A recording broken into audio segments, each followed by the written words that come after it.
Okay, hello and good morning, everyone. Welcome to Easy Markets Daily Picture International with me, Darius Lunchauskas.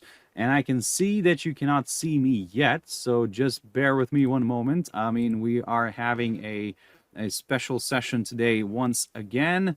Yep, I'm gonna quickly pin myself here just a sec. Yes. Basically, we're having a nice, beautiful session again today. I have a special guest. So before, of course, we're going to look at the charts and the markets. We're going to talk about the markets.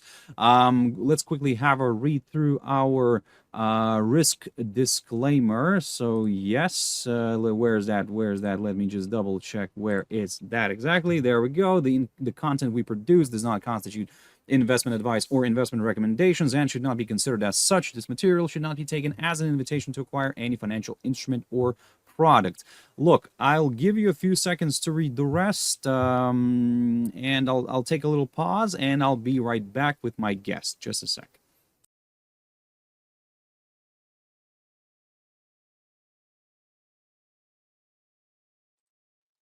All right, okay, so let me just put myself back on the screen here. Right, okay, so today, as you have seen probably the announcement or the little thumbnail that we've prepared, that there's going to be a special show today again.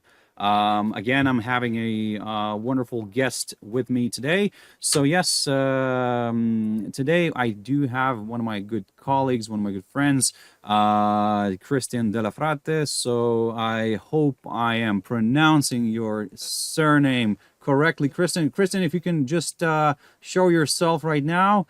Yes, just let me make you a little bit bigger here on the screen. There we go. Now we're like in equal sizes. So just a quick yes, please. Can you say a few words, because like I said, just in a quick introduction of yourself, so that would First be of all, good morning, Darius. And actually, your pronunciation of my surname was amazing. nice. Nobody can pronounce like you. Yeah, very fast because we want to go into the chart as soon as possible. My name is Christian. As Darius mentioned, we are colleagues, and I'm head of professional clients in Easy Market, and I'm financial advisor in Europe. So I do love market analysis, and I'm here together with Darius. Thank you a lot for the invitation to share some thoughts and some tips about the market. Fantastic. What's going on, Marios? Let's go. Let's jump into the chart. I cannot Fantastic. wait. Look, just also before we go there, just a quick shout out to everybody who's tuning in right now. First of all, let me just put it in the chat room that the usual good morning, everyone. Another thing that I really want to ask somebody who's watching this right now live: can you see me and hear me, and can you see Cristian and hear him? Most important, because like I said, last week I was having a few technical issues and we were struggling with the sound. So hopefully, most importantly, can you hear him? Me, forget about me. Like, I mean, you can hear me like every day almost, but the most important, can you hear him? So yes. Prova. Can you hear me? Can you hear me? Fantastic. I can see AMR Sadek. Thank you. Yes. Wonderful. Thank you for that confirmation. So, okay, look, that's good. At least I have one person confirming that, that we both of us can be heard. Look, the first, we'll jump in straight away into the charts. Yes, can hear me clear? Okay, perfect. I can see there in the chat. So yes, and also just a quick reminder that today we're not streaming on YouTube Live again. The few little technical issues and everything, but hey, eventually we'll get there, right?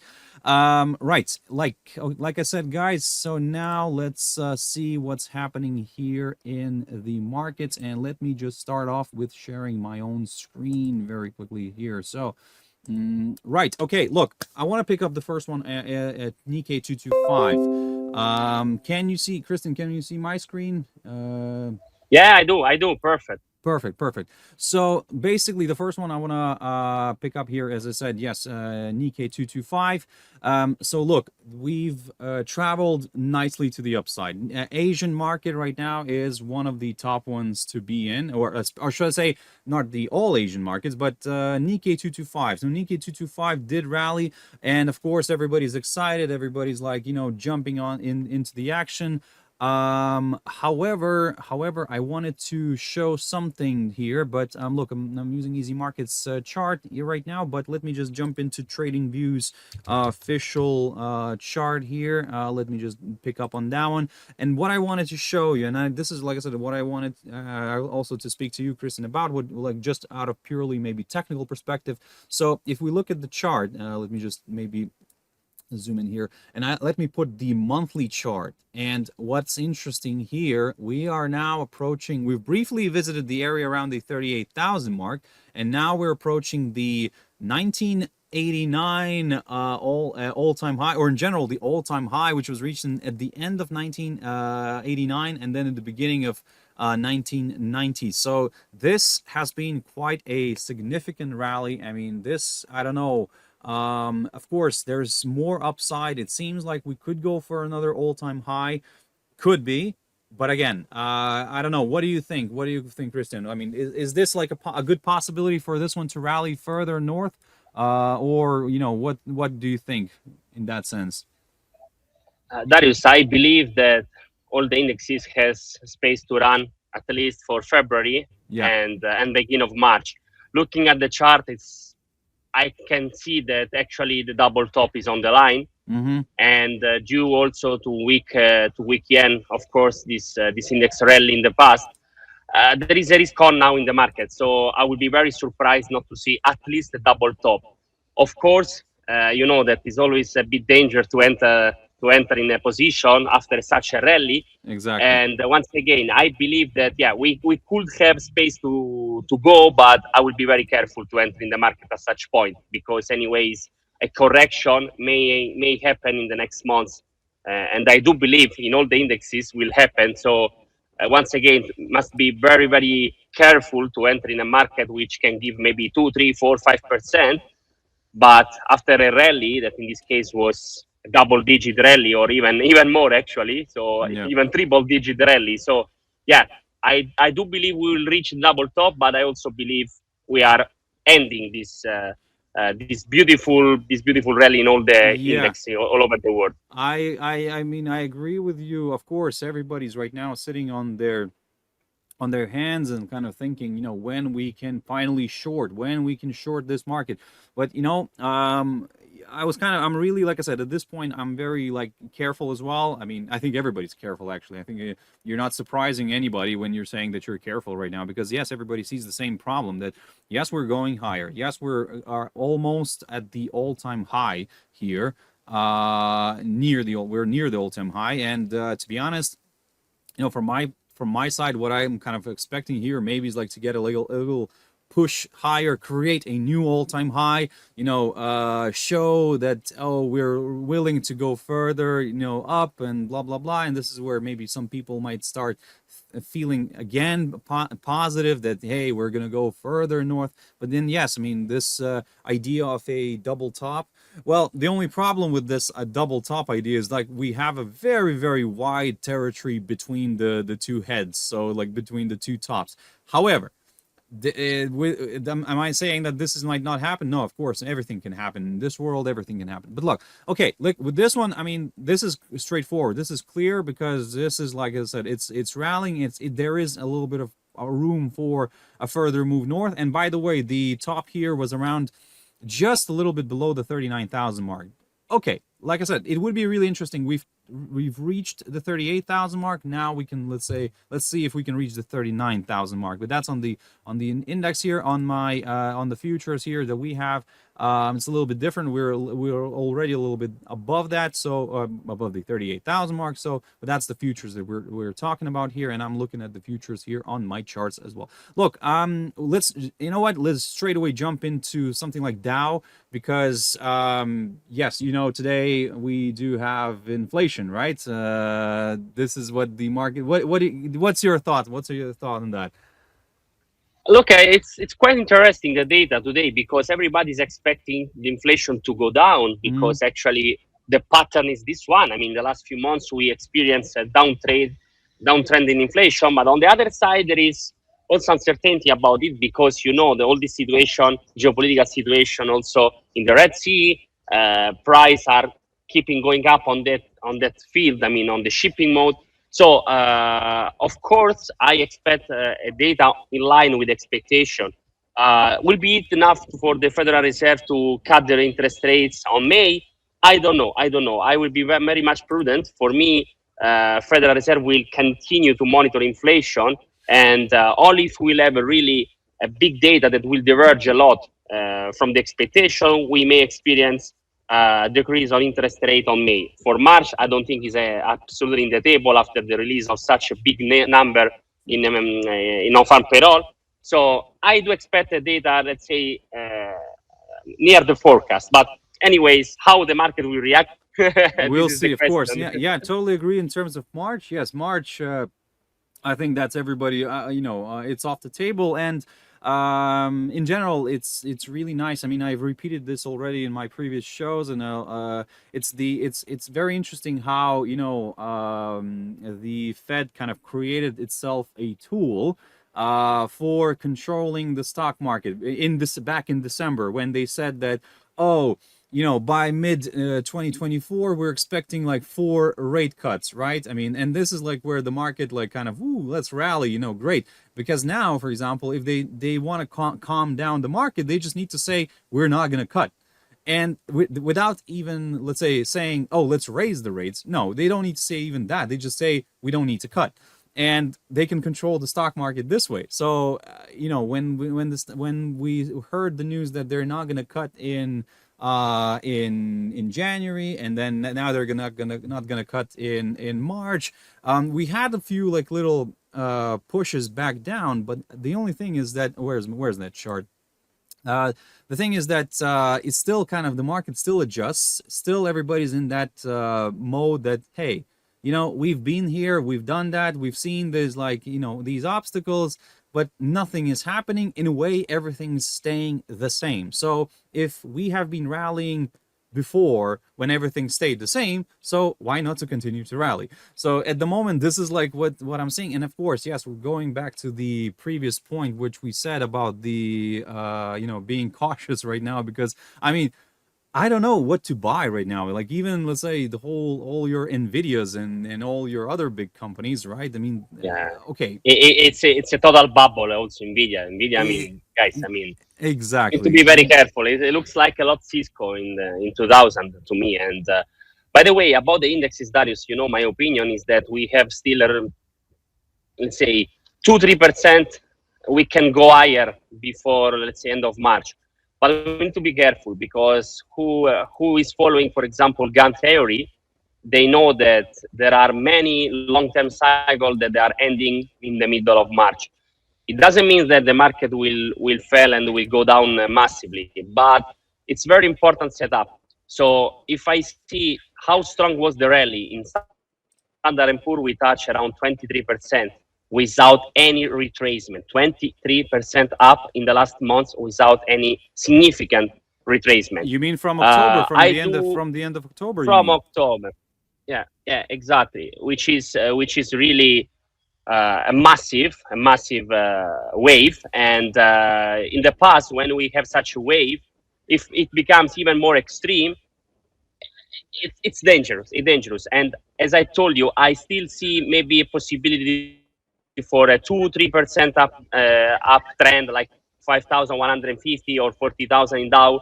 But as my concerning as my idea, I will short that market once I got that point, especially if I will get this value in March, because I strong believe that the market will reverse in the second quarter.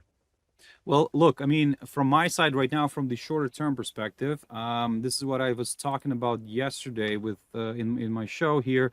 That I'm kind of aiming for this 61.8% on the Fibonacci extension. That's roughly on the S&P 500, and I'm aiming on the futures. By the way, this again, I'm looking at the futures, 5,130. This is what I'm targeting. Roughly. So yeah, maybe a little bit lower on the cash index, but maybe somewhere around 5,100, something like that.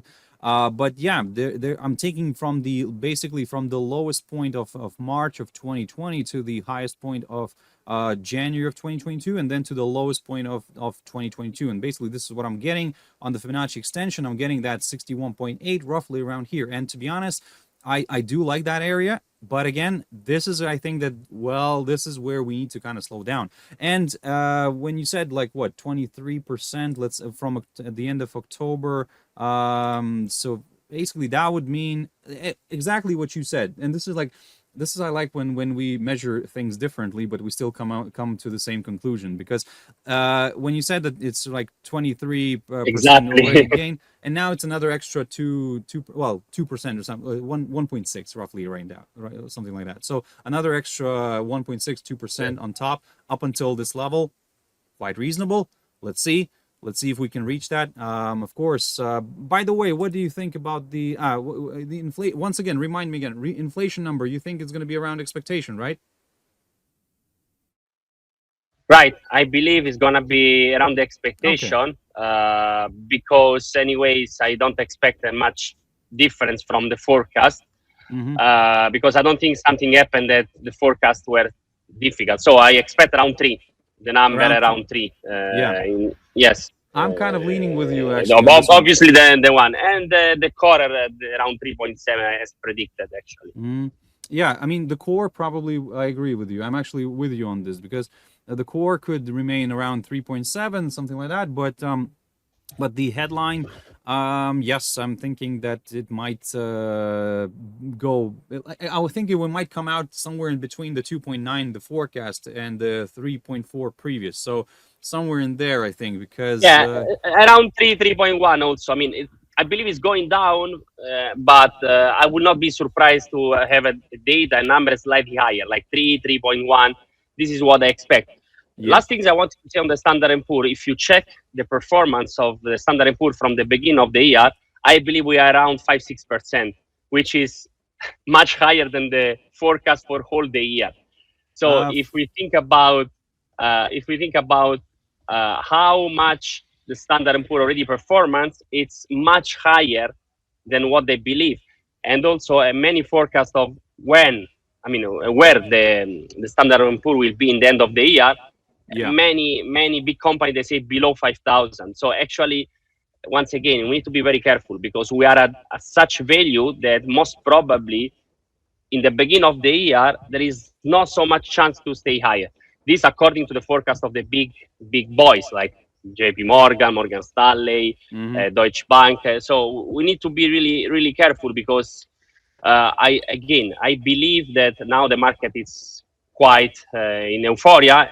Yesterday I watched that actually it's in extreme greed, which means most of the time soon is going to be a correction. But also in statistic way, this market, for my opinion, if it will go higher, we have the same level. I mean, in different strategy, different indicator. But yes, 5,150, 5,100 is what I aim to see. But we need to be careful. I mean, from this point, True, I'm a true, true. shorter. I know that I'm against the trend, and you always say, Chris, you are always against the trend. But this is what I believe, and I believe on the Q2 second quarter, which is gonna be Q2 and Q3 slightly negative for the indexes. Okay, look, in general, I mean, yes, I mean, let's see let's see, of course, how the inflation, first of all, how inflation number comes out, and of course how we will see where we will see that little turnaround, well, little, I mean, by little, I mean, I'm hoping to see like a quite decent correction, but yeah. play of words. Anyway, so quick update on the Nasdaq just to see what's happening here. So yesterday Nasdaq was the biggest loser, but that's actually what I keep on saying, that if Dow is performing great, Nasdaq will always perform worse, and vice versa. And the S&P is somewhere always in between, like a referee between the two. Yeah, so looking at the chart here, from my side, on my side here, I mean, what I like is yes, that the fact that we've traveled higher, we created a new all-time high yesterday. Where's my magnet here? Let me just put this, and that's on the futures here, around 18,125. We've created a new high, but then we quickly sold off, and we fell actually below the close of last Friday. So for me, I mean, I would look at it as from the bearish perspective a little bit, and this is where what I'm talking about here. So this was the close on Friday. We fell back below the 18,000 mark on the futures.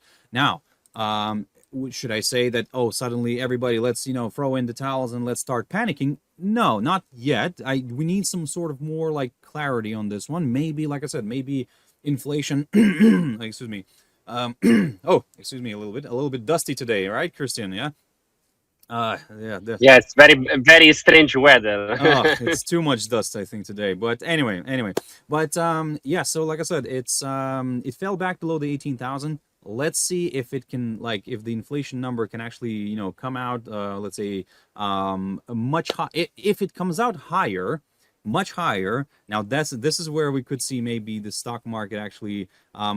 Well, in my opinion, we could see a little impulse to the upside, just because the market would think that, oh, great, we are having growth. We're inflation is picking up again. We might see growth, and this is where. But then everybody will. But wait, actually, you know what? The Fed will probably go away from another rate cut, and this would probably push the stock market a little bit to the downside. Again, my opinion only. Let's see how this is going to come out, of course. But what you've said before about the bubbles, that we're currently in a bit of a tech bubble. I mean, been there, done that, right? Already been there, done that. So we'll see. Let's see if we can repeat maybe 2000 Yeah. or something. Yeah, that is, in my opinion, who is buying Nasdaq 18,000? This is really, on my opinion, very, very dangerous, because once again, we experienced a rally here, which is crazy, and it's based only on 4 stocks, even not anymore 7, because you see Apple, Tesla not performing like before. Actually, it's based only Microsoft, Nvidia. I do believe they have absolutely good circumstances behind. I mean, I expect that this sector, the artificial intelligence, will continue to perform. I don't believe this is a bubble that will crash, but I believe in a correction, because it's not possible to see only 45 degrees chart. And once again, also for the Nasdaq, I do have maybe maximum 18,300 if we want to continue to rise. But I believe the same like other indexes. From March, I believe in a big correction, especially on Nasdaq, if, as you mentioned, the data on inflation will stay above 3%, and this is the indexes that is more sensible for the data on inflation, of course, because inside there are companies that's supposed to have credits, I mean loans, and whatever it's connected to the bank. So high rates, high payment, less revenues, even though nobody's caring about the revenues, because they keep continuing buying Nvidia, and I don't know the multiple where they are right. So once again, this is yesterday. I saw when it hit 18,000, immediately went down. I will not touch this index at all, because when there is a bubble and such performance, one day it will go to 17 in a matter of 2 days. So I will actually I believe on target, like at least a correction of 10%. And now I'm saying something because, I like to say my opinion, even if it's not so much common to hear. I expect, if I give you some numbers, so maybe in the next time we'll do a webinar together, maybe in summer. Yeah. I will give you some numbers. I expect the Standard & Poor to go to 4,600 minimum, 4,600. So actually, it's a correction of 10 to 11%. This I Mm-hmm. expect to do. I mean, in summer, from March to June, July, I expect this correction of 10%, 4,600, 4,550. And same story for the Nasdaq. I expect a correction of 8%. So let's say from 18, I would like to see at least 16,500. I know that seems crazy, but it's always happened a correction of 10%, especially when there is strong euphoria, like in this moment. So this is the level I would like to see in order to buy again such stocks. At the moment, I'm just waiting to short this market. No, nothing looks crazy, honestly. In this world nowadays, nothing looks crazy because actually, this is what exactly what I said yesterday in my morning video. Because I said if you have a crazy idea, there is room for that to happen because somehow that crazy idea came from somewhere, right? I mean, you've somehow developed that crazy idea. Yes, I mean it might be still crazy, but it's an idea. So it's like, and maybe actually not the whole crazy idea will work out. Maybe let's say 50% of that crazy idea will work out. Still. But yes, look, I mean, in terms of levels, yes, I mean that's going to be interesting to see. I'm not arguing with you about the correction. And in general, looking at Nasdaq, yes, I mean this is crying for a decent, correction. Given, let's say that if let's say we measure from that October low to where we are right now, Nasdaq was the best performer. Okay, I get it. It seems like we in 2000s we have the dot-com bubble. This time we're having the AI bubble or something like that. So it's yeah, it's something like kind of we're repeating it ourselves a little bit. But again, look. Probably everybody right now, all the bulls will say, "Oh, these two guys, they're very pessimistic," like. But no, we're trying to be realistic in a way because what comes up must come down eventually. Of course, we don't know when. That's unfortunately we don't have the crystal ball. I keep on saying that I have the leather ball here, which I always try to rub in order to see the future, but not always happens. But oh look, before we actually go into another chart very quickly. I just wanted to ask everybody in the audience here. I mean, if everybody's, if the stream is still okay, you're seeing the video, the sound, and another thing as well. If you have any questions, honestly, just throw them out there in the TradingView chat room. We'll try to answer. If we know the answer, we'll answer. If we don't know the answer, we'll try to find the answer. But if we cannot find the answer, we'll think of something. We'll lie. No, I'm joking, of course. But no, in general, look, yes, please, guys. I mean, ladies and gentlemen, who are watching, if you have any questions, I know I don't know if JD Invest is watching right now because I know that you've asked me a question yesterday, and I think the stream has finished, and your comment came through about a stock. Look, I'm not very familiar with Australian stocks, and that's why for me it's a little bit tricky to even comment on anything like that. So yeah, I'll just be honest with you. But yeah, coming back to coming now to your beloved DAX. Now, let me before now we are going to the the big boys coming. Before I let you talk. Look, I'm just gonna say something from my side. Look, I keep on saying about DAX, and I keep on saying that this instrument does like to range, and whenever it has an opportunity, it will range. Doesn't matter, small, big, it will range. Like now, this is what I'm seeing here from the short-term perspective. I'm seeing this a little area right now on the futures again, DAX futures, which I have between the 16,850 and the 17,100. Well, let's say 50 as well, roughly. So this nice kind of 100, 200 point.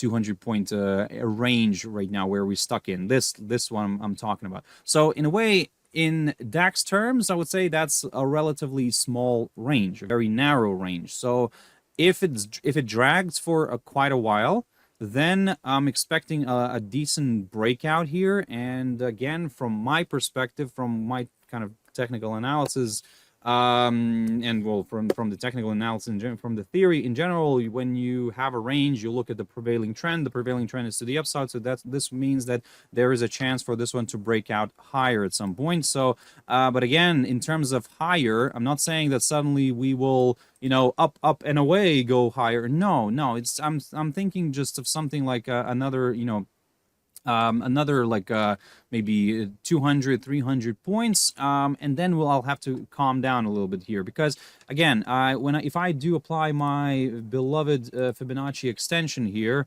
for example, from the lowest point of October, the lowest point of October here of 2022 to the highest point of July 2023, and then to the lowest point of October 2023. What I get here is I get my 61.8 around the 17,624 territory. Now I get it, so it's a little bit maybe too much or something. However, depending on how we will range here, if we're going to be ranging for quite a while, the jump could be stronger. It's now I'm just examining, let's say, the upside scenario by about 200 300 points. But if this is going to drag, if this little range here is going to drag for quite a while, yes, I might be tempted to aim for that 17,624, somewhere around here, 25. But then this is from where I would like to see maybe like a decent correction lower. However, I do understand that these things happen in the opposite direction, because basically here what I have is maybe it'll break out lower, and if it does break out lower, then of course all eyes are going to be for me, all my two eyes are going to be on this 16,600 territory, which did provide a very good area of support. And basically then maybe we'll get ourselves something like of a weird double top pattern, with a neckline being somewhere around here. But again, that's my idea. I don't know. Look, Christian, I'll give you want to share your screen? Maybe will be look, actually the chart is perfect how you did, so I can comment on yours. Okay. Because it's actually like mine, so nothing different. Look, what I want to say about the DAX, that actually all the analysts are more or less on the same idea on the American market. So they all think about this top that we will see in the next weeks, and then a decent correction. About the DAX, there are so many different analysts that they are telling exactly opposite forecast. To give you an example, who is following the Elliott wave theory, it has a target for the next 1-2 months like 18, 19,000, which in my opinion is foolish, but on their opinion, it's absolutely okay. Then I do have other target for who is following GAN that even give the DAX going down until the Q3, so let's say summer, until 15,400 or even 14,900. So actually we do have totally different prediction according to theory that anyone is following. My prediction, I don't know, but actually what I can tell you that I do have a level which is 17,200 on cash, which more or less is 17,250, that maybe we can reach now. But again, I believe we will go down very soon on these indexes, and I have a target of 16,200, 16,100 on the cash, which is a correction that I expect before to see maybe a top in March. So two different scenarios. Or we are going now in trend lateral, like you mentioned, and then maybe we'll have this top, and then we go down. Or maybe I believe we can go down now, and then in March to go to the 17,200. But once again, in American index, in Standard & Poor, I'm really convinced on what I say, because there are many theories that converge on the same forecast. Yeah. Here, I will not be surprised of anything. The rally on DAX was really strong. The difference with the real economy, it's once again foolish, because the German, Germany is experienced now totally recession. We have very bad number in the economy, and I don't see a forecast for the future, which is going to be better, actually. Yeah, industrial production, German industrial production was like last week was terrible. Yeah, it's crazy if you see, how we always say that the indexes are moving according to the prediction of the future, the next 3-6 months. Come on, I don't see the German doing the best in the next 3-6 months, but I see the indexes to stay at this level. So once again, I will short this market when I see top. Yesterday, for example, I shorted in short term to try to see if we can go at least to 16,850. Yeah. But in general, my doubts is, will we now go to the new top, let's say, ranging a bit, and then by the end of February to go to the new top and then slightly going down in March?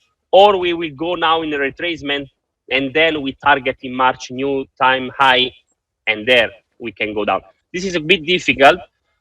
In general, I enter short and I would put a stop loss above 17,200, because if it goes above 17,200 on a cash, my analysis is wrong. So I'm not going to stay on this market, and I will wait maybe the next target, which is around 17,600, as you mentioned. But I don't believe it will happen. I mean, I believe this market will go down at least in the next two weeks, and then most probably in March, together with the Standard and Poor and all other indexes, will go up to do a new high, the last one for the year before October. Well, so look, in general. In terms of the levels, I mean, yeah, it's for sure. It's difficult to say right now, and to be honest, everybody who's like watching, honestly, don't quote us on this, because we might be wrong, and we're just here to discuss, So we're just here, like I said, to share our crazy ideas with you.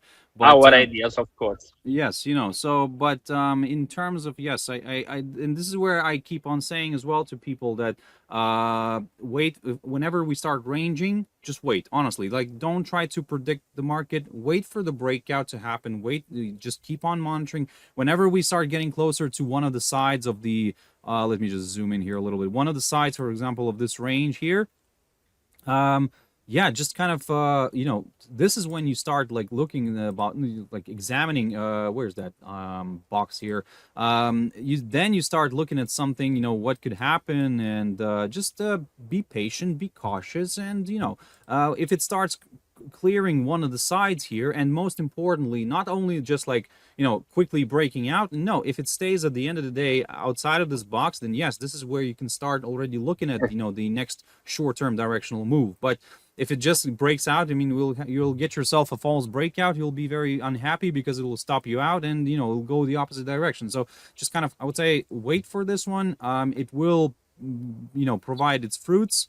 And I think that eventually, yes, I mean, something we could eventually squeeze out of this. But at this point, yeah, I mean, it's difficult. I agree with you, Christian. I mean, it's difficult. It's really difficult right now. Yeah, it's very boring indexes, actually, because it's keeping ranging, and then it's doing a lot of false breakout, which is really difficult. So as I like to trade almost on a daily basis, in this case, I try to do a simple technique: buy cheap and sell expensive. So when it approach the higher part of this rectangle, I mean, of this range, I short, and when it go down, I mean, to the support level, I long. But I know that one day I will get stopped because the direction will continue. It's really difficult because I'm more.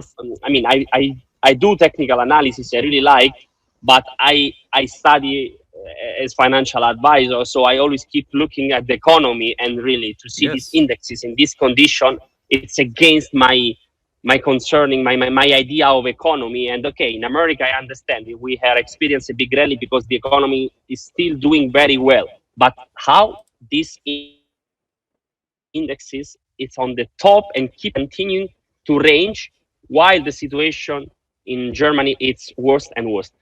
Again, it's a matter of time. Yes, in my opinion, it's a matter of time because the economy cannot diverge forever. Yes. Finance and real economy are different. We are all agree about this. Mm-hmm. But in general, we do not have tech industry here. Okay, we have SAP that deliver very good results on the revenues, and it keep going up, this index also because of that. But in general, once again, I will not be surprised to see these indexes in the next 2 quarters, so quarter 2 and quarter 3, near 15,000, which is now seems foolish, but we will see. Hey, let's we'll come back to this. We might do another show, and yes, we'll revise everything what we said. Maybe maybe after a month, actually, maybe March time would be really actually interesting, to get together again just to see if, if what we were saying was not really like, nonsense.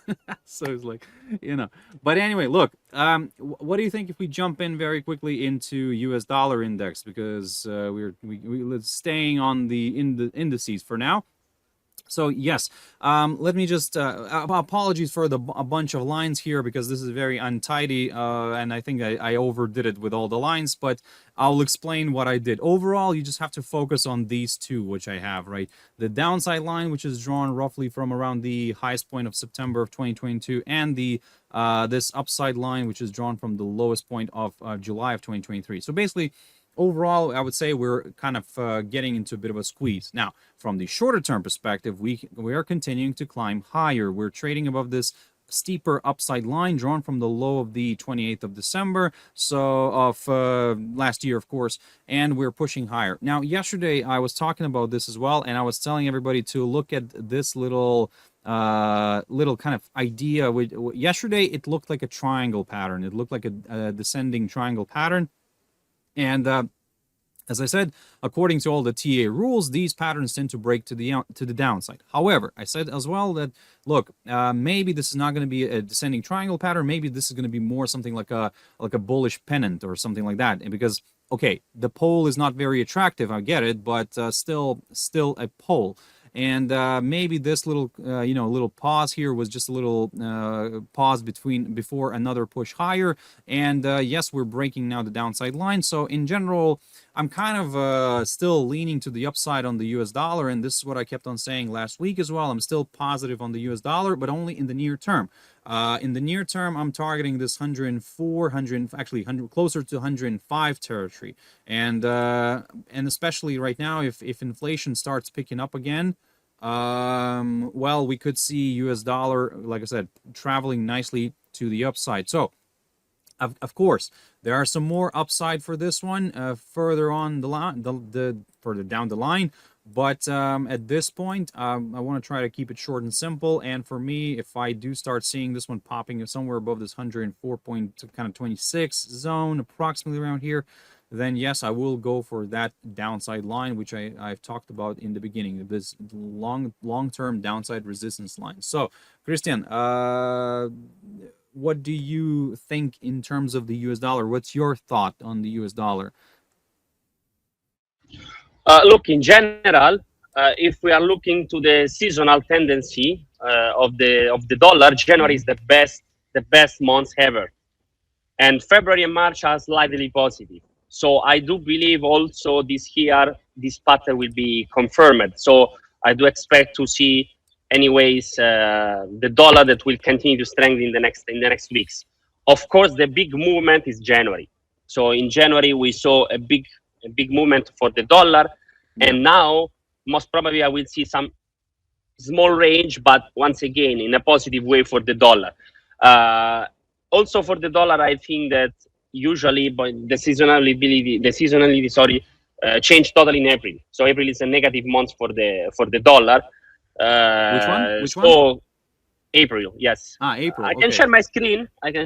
So yes, we will watch together if I can.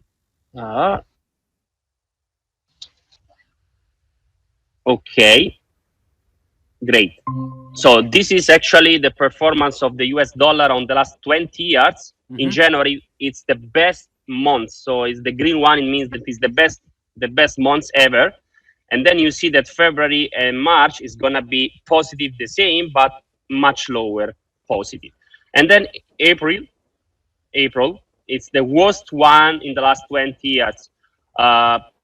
If you see, this is actually how it goes. If we keep, let's remove the short term, because 2 years and 5 years influenced by COVID. So this is how actually the USD dollar performed in the last 20 and 15 years. You see that usually we have a top here in the first week of March, and then we experience a downtrend until May. Instead, the first 2 3 months are quite positive for the US dollar. The pattern seems to be confirmed this year. So actually, I believe now we'll range a bit, going a bit up, so stronger dollar, but the big movement we did. So once again, if we wanted to make money on the USD, we should do in January. Now it's time to take, for me, profit on the operation and to wait maybe new top to short from March. Eventually, it can be GBP USD, Euro Dollar. Then we will see which is the currencies that actually will take advantage in the next months, according also to interest rates. But yeah, for now, I do believe on this range, and actually you see that now we start to range in the last days. But I will not be surprised to see still uptrend on the Yes, dollar. I mean this is where I'm, and actually I like what you've shared right now with the stats. Um, it actually comes in line perfectly here because a little bit more upside. Hey, to do like another one, like $1 here, or like whatever, 1 unit to the upside for this one, it's 1 point to the upside. It's not a problem. So we could go to 105, test around this downside line, and then start falling off maybe the cliff again. Let's see, because again, that's quite interesting. That's kind of in line with what you've said as well. So, and actually, this can bring us into. Let's actually quickly pick up on a few pairs.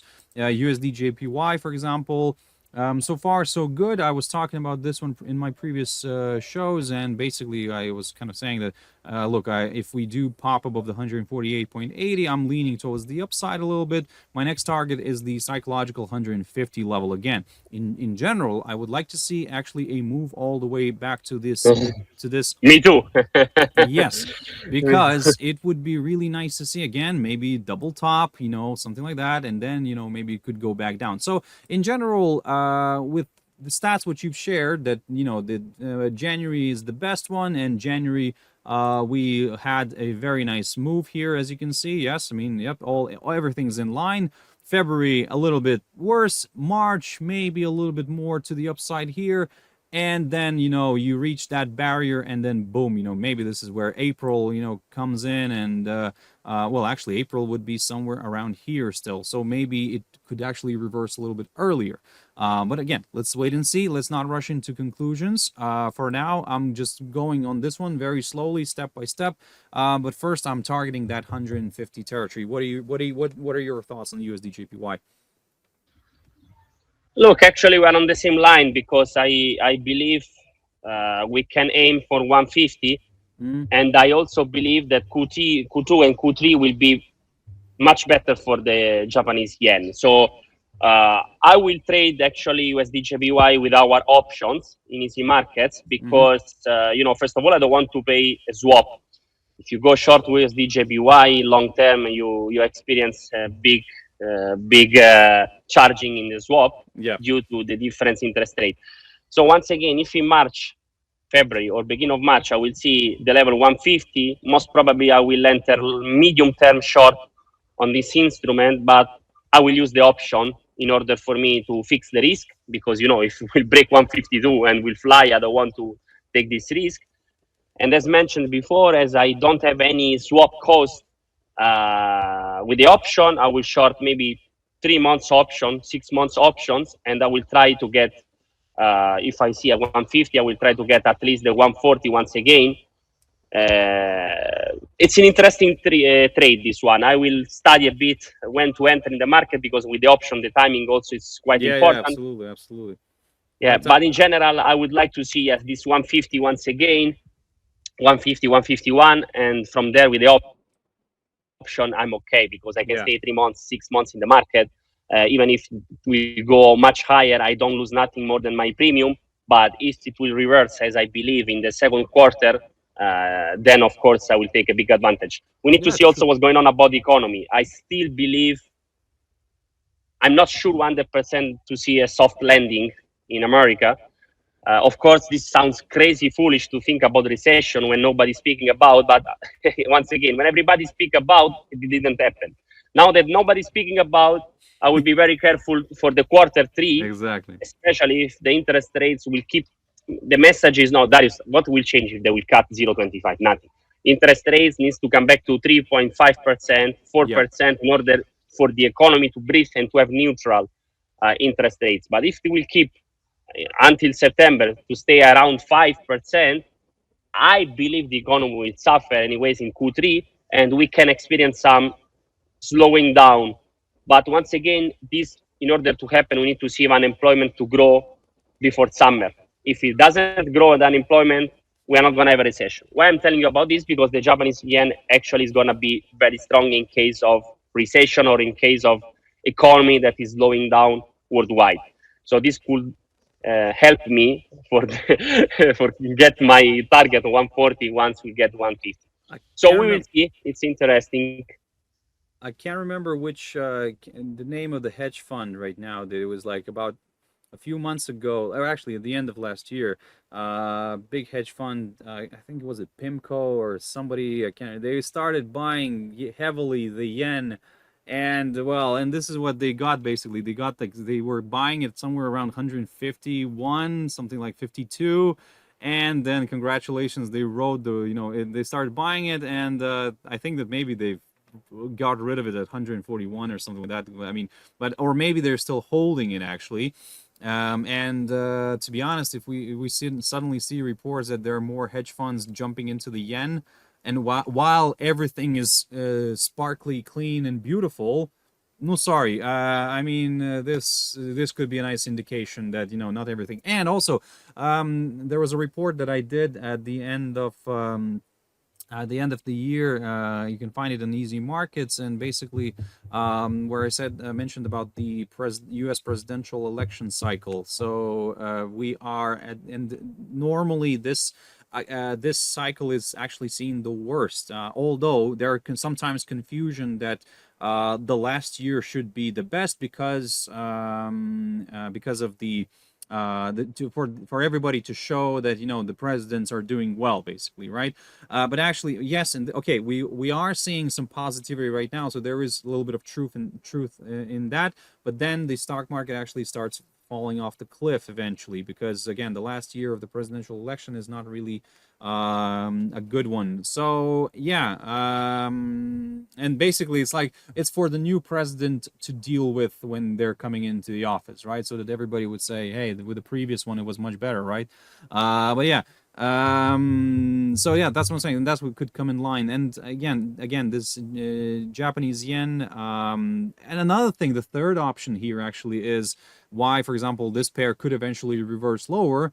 I mean, the BOJ is not going to keep if it's not going to allow the USD JPY to rally as much as it wants to the upside. No, no, no, no. Yeah, And the fourth thing as well here, if the US dollar starts reversing lower, congratulations, everything, all the stars would align perfectly. So, let's see. Of course, let's see. Look. Before we run out of time, before we do that, just wanted to show GBP JPY as well. I mean, finally, this is popping higher. Yesterday, I threw out this idea on our Easy Markets on channel here on TradingView, and basically this is now working out beautifully. Basically, where is that? Where is it? There we go. So this idea was thrown out. So I don't know if you've checked it out or not. I mean, but hey, I was kind of bullish, and I was saying that look, we are in this little range, and let's see if this is going to pop eventually. And there we go. We're popping nicely to the upside here. Now the question, of course, how far we'll go. By the way, some UK data came out. Let me just double check if that actually had any effect on that one, because I know that their unemployment numbers came out. Yeah, so average earnings came out much better than the forecast. Yeah, I mean, this is looking good. And unemployment. Look, UK's unemployment, the forecast was for 4%. They've adjusted the previous number to 4.2, and it came out at 3.8. I mean, really, I really don't know. I mean, where are they getting these numbers from? I mean, is it really that good? I don't know. We'll see. Of course, maybe I'm missing something. Maybe but looking at the chart here, we are seeing a nice, beautiful pop right now, and I think that this is what's helping. And you know what, Darius? On GBP JPY, the seasonal tendency of the last 2 weeks of February are strong buying. So once again, we could have now fundamental analysis which deliver us today amazing number. Yeah. I also have my doubts that they are true, but okay, let's assume that they are they are not manipulated.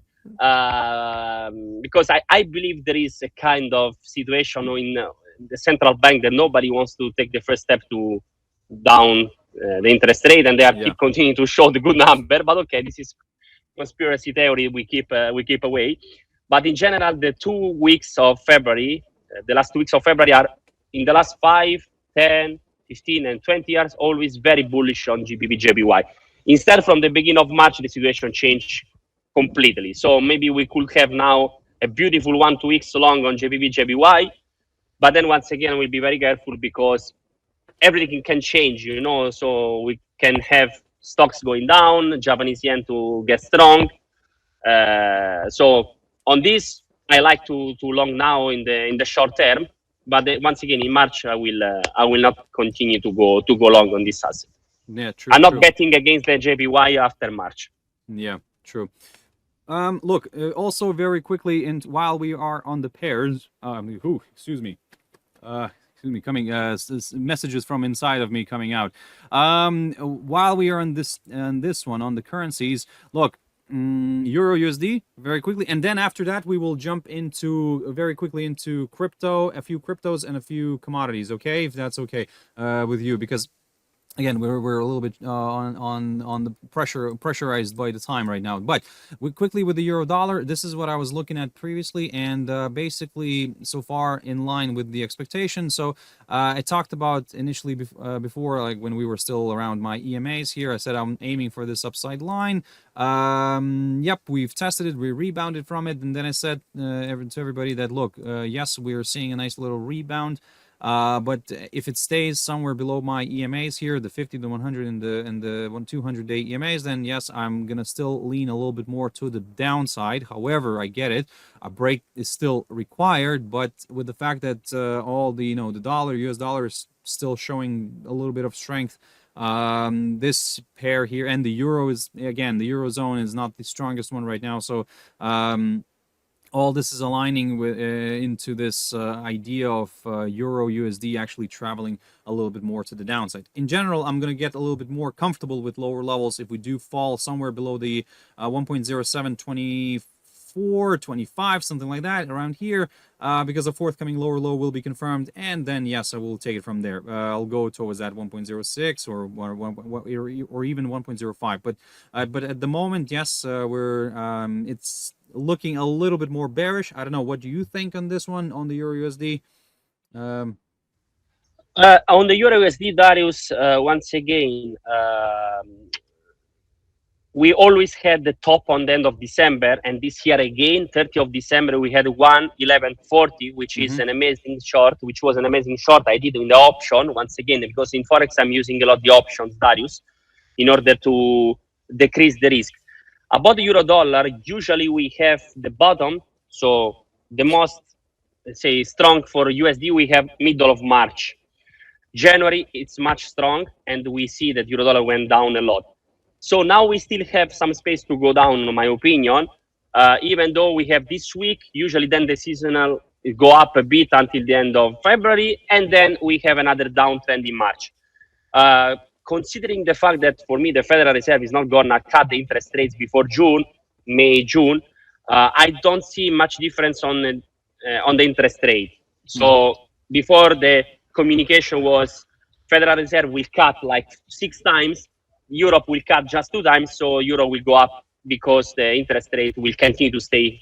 Let's say the difference between the interest rate will decrease in favor of the Euro. I don't think this will happen. So I can experience, let's say, I can predict that we could have another bottom like 10660, 10650. But once again, the big movement has been done. So we need to be careful, because the 10725 that we saw and you have in the chart was also a minimum that I had from the previous months. It's a big number. It's a big support level. So if we don't break it, then we need to be careful, because after the middle of March, usually the euro starts to be very, very strong. So how to trade this in short term? Of course, to try to short the top.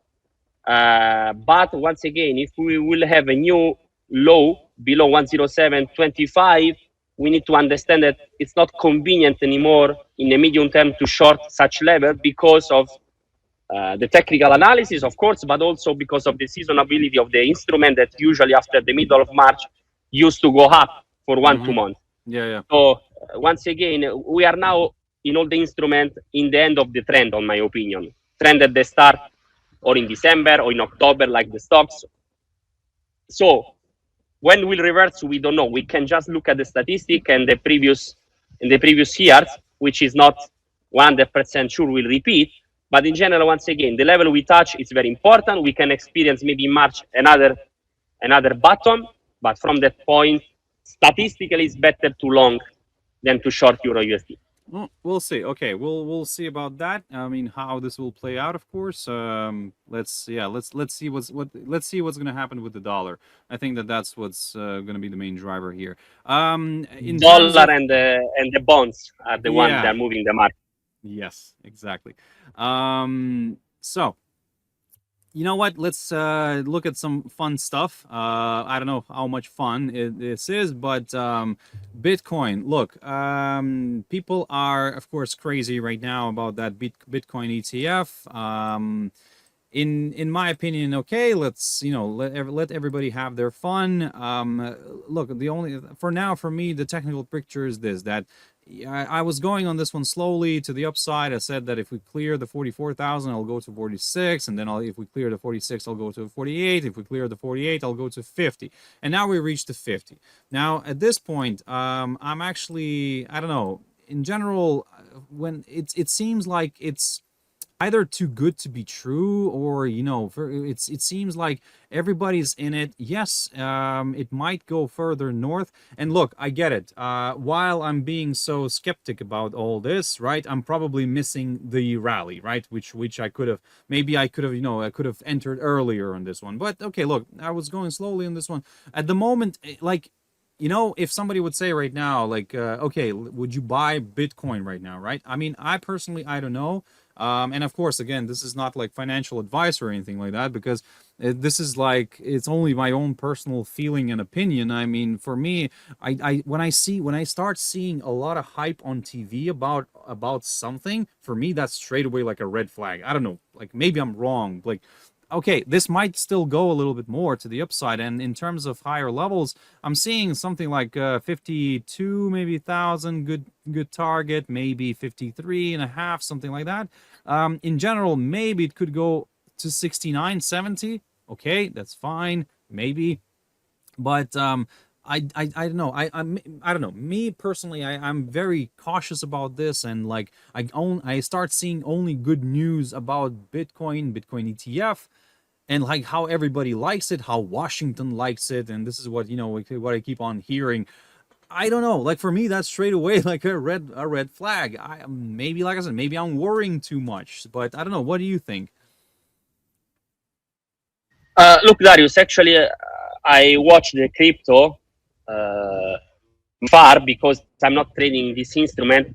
But I can tell you the truth, it's a mistake because they are repeating itself very much. And the Bitcoin pattern is very clear. Also, this time seems to be like all of the other times. After this big retracement to 16,000 last year, this year, and the next year should be much bullish, very much bullish. So short term, yeah, I'm not going to buy because at this level, it's a bit difficult to buy. But if I will see a retracement that you perfect indicate on the trend line, I will try to buy the Bitcoin long term, because anyways, if the even higher end of 2025. So this is how the situation happened already 4 times in the history of Bitcoin. I will try to get an entrance, because now I have a confirmation. Above 50,000, I have the confirmation that most probably the history will repeat itself. So if I see now a retracement around 42, 43, I will personally try to enter in Bitcoin long term. Long term, it means that I will close this position or my target or end of 2025, because usually after one very negative year like 2023, we have always 2 huge positive years, 24 and 25. So that's why I will try to enter long term. No, because really to enter in the top, I feel like small fish that want to be eaten by big fish. But if I see retracement at least 15%, so let's say 42 and something, I will enter long term Okay. in Bitcoin. But are you one of those believers in that case of 100,000? Yeah, yeah. Okay. Okay, let's I see. didn't believe before, but now I start to believe. Look, okay, perfect. That's fine. Look, and finally, let's quickly have a look at. I'm not going to go through other cryptos because it's kind of almost the same. But what I wanted to pick up is oil very quickly, and then the last one we'll look at gold. So oil for me. Look, what I'm seeing here at this point right now is I'm seeing something like this. I'm seeing that it rebounded from this short-term upside line drawn from the low of the 13th of December. Okay, that's fine. We're pushing higher. However, we're struggling with my 200-day EMA still. Okay, maybe somebody might say maybe it's preparing for to break this and go a little bit higher. Right. Look, if I see that, yes, I will consider a move to the upside a little bit more, maybe towards that 79.29 territory, or maybe ideally towards this downside line drawn from the high of the 6th of March of 2022. Yes, initially that's like I said, that's what I'm going to aim for. But only if we do see that pop above my 200-day EMA, or I do have this little level here on WTI oil, the 77.28 zone, which is the high of last week. If we clear that one, then yes, potentially more buyers here could join in. In general, the downside scenario, I'm not excluding that one, but only if we do break this upside line for me. So basically, in other words, I'm for the downside. I'm not really even if it starts retracing back down. I'm just observing it here.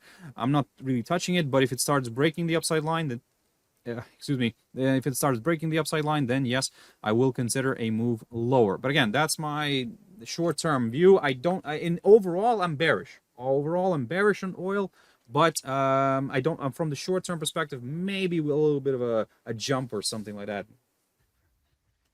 I'm totally agree with you. I'm totally agree with you. With this instrument, I'm also bearish in medium term,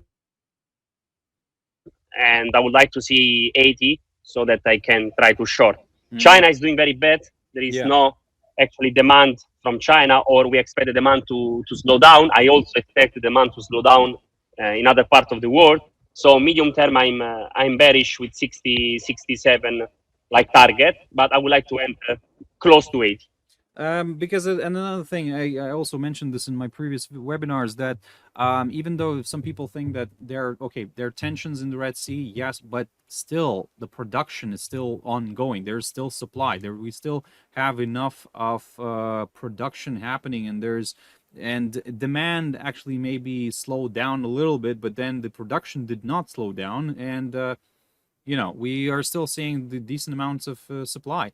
So there's no, I don't know, I don't see like why should go like, I don't know, up radically to the upside unless it's some sort of like little speculation before a nice beautiful decline.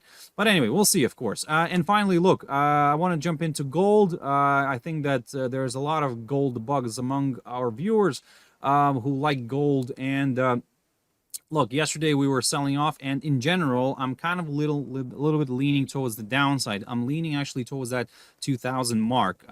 From the technical perspective, I'm still sticking to that idea. Why? Because I got my upside line here broken. Okay, I get it. It's a short term, very tentative line, but that's fine for me. We fell below my 50-day EMA. We continue to struggle to overcome that. So in a way, I can say that maybe we're having a nice little downside line here right now, getting drawn. Again, we'll see how today's day plays out. Of course, if inflation comes out in support of the US dollar, then we could see this one falling off the cliff nicely. And yesterday, for example, I posted on TradingView that hey, let's see if on this new thing that TradingView has, this mines thing. I've posted that hey, let's see if gold is gonna travel to 2000. Honestly, there's like so many people that didn't like my idea. I think everybody's buying and like everybody's like along in this one, and I just got like a lot of dislikes for that one just because. But you know what, I'm gonna stick to my guns, and I'm gonna say that, you know what, for now I'm kind of still leaning towards the downside unless we start popping somewhere above the 2058 territory again. That's from where I'll start aiming further north. But at this point, look, I'm still leaning a little bit lower. Again, I might be wrong, but for now, I'm leaning towards the 2000 territory, and then I'll go from there, basically. What's your take on this one? Look, actually, this is completely different from the oil. I'm in the short term. I'm think that gold will go down because I believe in stronger Oh yeah, I'm talking dollar about short until term. March. Yes, short term. Yes, yeah. Yeah, short term. Yeah. Look, okay. Today, I mean, if I expect the inflation data to stay similar to the forecast but slightly above, we could see some pressure on gold. In general, this is connected with the dollar. Yeah. So if we expect the dollar to keep continuing to be strong for the next 2, 3, 4 weeks, so I expect also the gold to stay down, and also interest rate. If they will posticipate, let's say the first cut, then also the gold will continue to go down because anyways the appetite for the bonds will continue to remain the same because of high interest rate payment. But long term, I don't know. Long term, actually, if I see what's going To the on upside. a little bit in the world, and anyways, the cut will come. On my opinion, the cut will come because then the economy will slow down. Then we can see once again the uptrend. But in general, I don't think gold is one of the best assets now to trade because of uncertainty on the data and because there is no clear pattern. Everybody is speaking about 2200, but how long we hear about them? Like 2200, like 6 months I'm hearing about this 2200 and never happened. It's a bit like Bitcoin 100,000, but in general, I will focus the attention on other instruments that they are, for me, more clear than gold. I would like to see 2000 to buy once again. For me, what I need to see here is this. This is my bigger picture. So this is what I'm looking at, Yeah, and this is still better. I mean, much better. exactly. 1940, I think. 130, yes. Yeah, yeah. Because what I said previously as well in my webinars that if okay, look, I'm also a believer of like the 2200, 300. Yeah. However, before going there, I would like to see actually a decent correction first. This is because nobody's like, okay, I get it that we're going to be establishing new norms. Like new norm right now for gold is around 2000, right? And everybody's like, hey, no. So if we fall a little bit, like about $100 below that norm, the new norm of 2000, that was, I think, it would be perfect for all the buyers to jump in again and drag this one all the way to the 2200, maybe in a year, maybe in 2 years. I don't care. But a decent correction before, let's say, something like a long-term buying, then yes, it's needed. We need a decent correction, the same as with the stock market. So yeah, that's why I am leaning towards the downside on gold. I would like to see something like this happening, like from the technical perspective, a test of my upside line here, drawn from the lowest point of November of 2022. And then yeah, reach it. I will be happy. I will pick up somewhere around there, and then I'll let it ride. But at this point, I mean, I don't know. Like, okay, I'm that's why I'm looking at this one. I agree with you that gold right now is not maybe the most exciting instrument to trade. However, let's say if you are trading, then I would strongly suggest to keep it short term. Let's say, just go with what you see today, and that's kind of it. I think that's the best approach on gold. But okay, look, we'll see, of course, how today is going to play out. Today we're already seeing that gold is pushing higher. But again, will my downside line hold? Will my 50-day EMA hold? We'll see. If we somehow push above that, maybe then yes, we could aim for that 2040 zone, something like that. But if these two lines are going to hold for me, then I'm leaning again for the 100-day EMA and especially the psychological $2,000 level. So, yeah, I think that's it. Cristian, do you have anything Yeah, else to add? look, I think we covered everything. So we need to keep the promise to come back here at least before the summer to see if I will find the DAX at 19,000. the Yes, gold, true. the gold will stay 2,400, Bitcoin at 10,000. Yeah, Then you are not gonna call me anymore. and we can retire basically. Yes, that's it. Yes. No, I agree. Look, Okay. in general, everybody who's watching this right now, I hope you found this useful. I hope you found it interesting. We tried to do our best. Look, like I said, we promise we will get together again just to relook at everything we said. And I hope, like I said, I hope you are not gonna judge us too much. HexCop1, I can see you there in the chat room. Pretty good stream today. Thank you, guys. Thank you, everybody who's watching. Rocket Ship, and yes, thank you for the smiley face as well. I really appreciate that. So I hope, like I said, yes, I hope everybody enjoyed this, and we tried to do our best. So. Long story short, I would like to say thank you once again. Thank you very much, Christian, for participating in this. I really appreciate that. You're one of my favorite guys, like, and to discuss markets all the time. So I really wanted you to have on the show.